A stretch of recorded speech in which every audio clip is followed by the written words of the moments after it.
Allô le peuple! Donc on se retrouve pour un nouvel épisode et cette fois-ci, ça va être sur reconstruire sa sexualité avec Dieu. Donc pour l'introduction, je veux déjà te dire que c'est quelque chose que je vis en ce moment avec le Seigneur et c'est inconfortable pour moi de te parler de quelque chose qui n'est pas encore totalement guéri, mais bon, on est ensemble, on avance ensemble. Je suis dans l'eau chaude, mais je prends quand même le temps de te donner des petits conseils qui m'aident à avancer.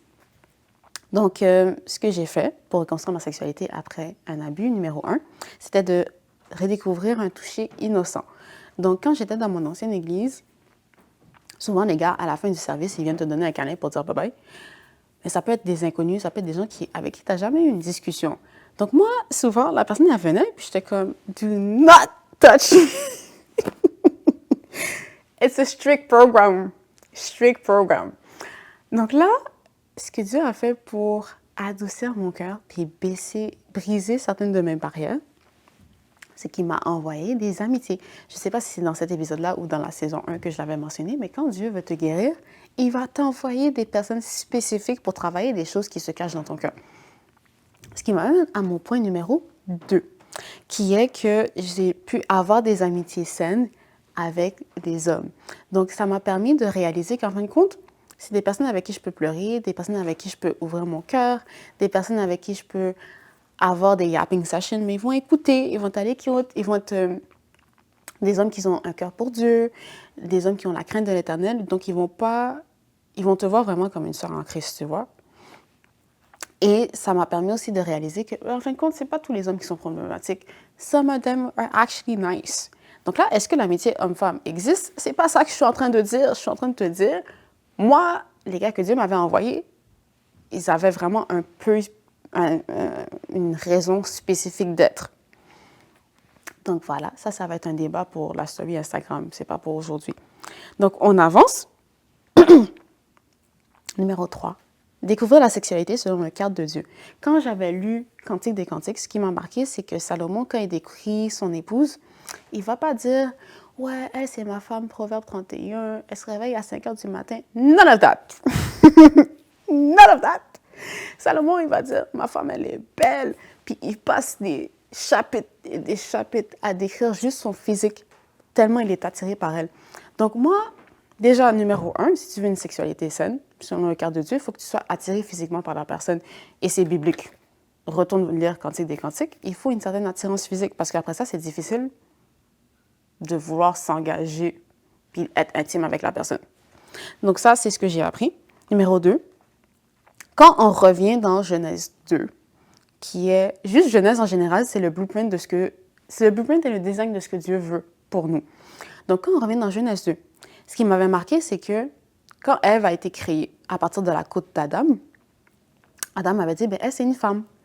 Et là, après qu'ils ont eu leur première relation intime, la parole nous dit que Ève est devenue l'épouse d'Adam. Donc, le titre d'épouse, c'est après avoir eu cette relation intime avec ton partenaire. Et donc, la sexualité, c'est un cadeau de Dieu. Et le problème, c'est que l'ennemi l'a perverti puis qu'il nous l'a volé dans le jardin d'Éden. Donc, quand Adam et Ève vont réaliser qu'ils étaient tout nus, puis c'est là qu'il y a eu de la honte, puis qu'ils devaient se cacher, mais en fin de compte, ça a aussi affecté notre conception par rapport à la sexualité. Quelque chose d'autre qui m'a aidée, c'est de pratiquer l'abstinence et le célibat. Et quand je dis abstinence, c'est pas de pornographie, pas de masturbation, pas de fréquentation, none of that. Le célibat, c'est peut-être ma décision personnelle, mais moi, je voulais pas être en fréquentation juste pour être en fréquentation. Je voulais être vraiment plus intentionnelle par rapport à ça. Donc, tu fais rien. Donc, tu apprends à être dans la pureté sexuelle, non seulement physiquement, mais aussi au niveau des pensées. Et ça, c'est l'autre vidéo que je vais partager plus tard dans la saison, mais de vraiment comment tu peux remporter le combat par rapport aux pensées impures, parce que l'ennemi va clairement t'attaquer. Et donc, le dernier point, oui, la pureté est un choix au quotidien. Mon dernier point, c'est que j'avais une thérapeute chrétienne, parce que honnêtement, quand tu y penses, qui a envie de parler de son abus puis de décortiquer tout ça? Ça fait mal. Moi, honnêtement, j'étais dans l'évitement. Jusqu'au point où je ne pouvais plus être dans le déni, je devais vraiment prendre un moment pour guérir ça avec le Seigneur. Je me suis dit, Seigneur, moi, de toute seule, dans le lieu secret, je ne suis pas capable de gérer ça, donc je vais aller chercher de l'aide. Donc avec la thérapeute chrétienne, j'ai pu faire un certain cheminement. Oui, ça m'a aidé, mais c'était pas... On n'a pas pu aller vraiment en profondeur parce que j'ai seulement eu 7 séances avec elle. Mais c'est des ressources et des personnes que tu peux aller voir pour vraiment t'aider à reconstruire ta sexualité avec Dieu. Donc là, on est rendu dans le moment de la prière. Donc, si tu n'as pas encore donné ta vie au Seigneur, je vais pouvoir faire une petite prière avec toi parce que, évidemment, reconstruire sa sexualité, il te faut Dieu. Surtout quand tu as vécu une agression sexuelle, c'est quand même fou, ça demande beaucoup et c'est divin. Donc, je vais prendre un moment pour prier avec toi, pour que le Seigneur puisse t'accompagner dans ce processus. Donc, ferme les yeux. Seigneur Papa, aujourd'hui, je t'accepte comme Seigneur et Sauveur. Je te demande de me pardonner de tout péché et je prie que tu puisses m'accompagner dans mon processus de guérison. Aujourd'hui, je marche avec toi et je décide de laisser le passé de côté pour avancer dans la destinée que tu as pour moi. Amen. Yeah! On dit félicitations! Tu peux nous laisser un commentaire si tu as donné ta vie à Jésus à travers cette vidéo. Maintenant, numéro 2, je suis rendue à prier avec les personnes qui connaissent déjà Jésus, qui ont une intimité avec lui, mais que vous aussi, vous êtes des écorchés de la vie et malheureusement, votre sexualité a été bafouée, volée par l'ennemi. On est ensemble. Donc, je prie pour toi, pour que le Seigneur puisse te donner la grâce de pouvoir avancer dans ce processus-là, mais aussi de juste prendre conscience que c'est possible d'avoir une nouvelle sexualité. Si Dieu est capable de restaurer ton âme, il peut aussi restaurer ta sexualité. Donc, on va prier ensemble. Seigneur Jésus, merci pour ce moment. Merci pour la personne qui regarde la vidéo. Je te prie, Seigneur, par rapport à son vécu. Je te prie par rapport à son cœur qui a été brisé.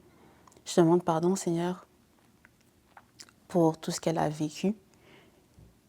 Seigneur, désolé pour toutes les fois où elle a voulu être innocente et rester dans son innocence, mais que les gens ont pris avantage de ça et ont pris avantage de son corps, sont passés par-dessus ses barrières, par-dessus ses limites, et qu'ils ne l'ont pas respecté en tant que personne.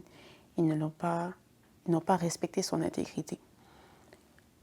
Donc, à travers tout ça, à travers la douleur, je prie, Seigneur Papa, que tu puisses recoller les morceaux de son âme, que tu puisses lui montrer que c'est possible d'avoir une nouvelle sexualité, que c'est possible, après tant de douleur et tant de souffrance, d'avoir une sexualité qui est saine, une sexualité qui est innocente, comme toi, tu l'avais toujours envisagé. Je prie qu'elle puisse méditer la parole pour vraiment revoir c'est quoi, toi, ton paradigme par rapport à la sexualité, comment toi, tu le vois et comment on doit le vivre.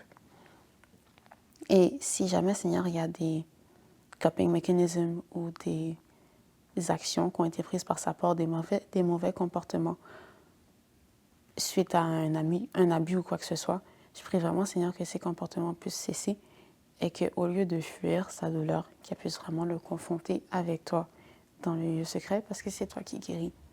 Et il n'y a aucune substance, il n'y a aucun film, aucune émission, aucun plaisir éphémère qui peut vraiment compenser ce que toi tu veux nous offrir. Donc je prie qu'elle puisse vraiment prendre ce moment pour reconnecter avec toi et reconnaître que tu es le Dieu qui la comble dans tous ses besoins. Et c'est ce que j'ai prié dans le nom de Jésus. Amen. Donc, sois béni, laisse-nous un petit commentaire. Et donc, je te dis à la prochaine. Bye.